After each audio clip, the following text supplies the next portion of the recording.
Russia's invasion of Ukraine could derail plans to sell West Ham, following on from the havoc wreaked on Chelsea in the past few days. The Hammers' majority shareholders David Sullivan and David Gold had earmarked next year for a sale.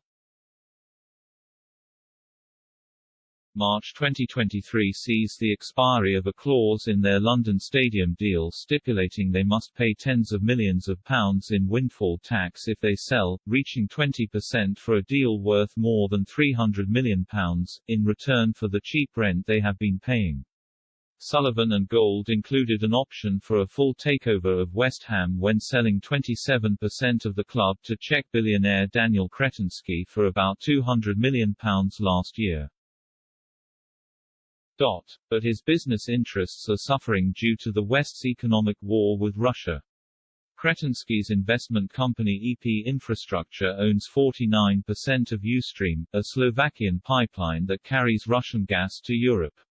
As a result, EP were put on a negative watch list by international credit ratings agency Fitch Ratings last week. An EP spokesperson has condemned the invasion and said gas deliveries from Ukraine and Russia are continuing.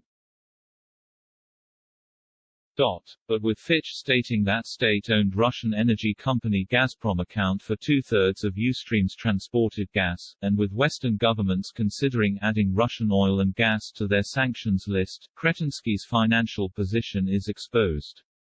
His option to buy West Ham also has an expiry date, with his initial share purchases valuing the club at about £700 million. Questions over Everton naming rights deal.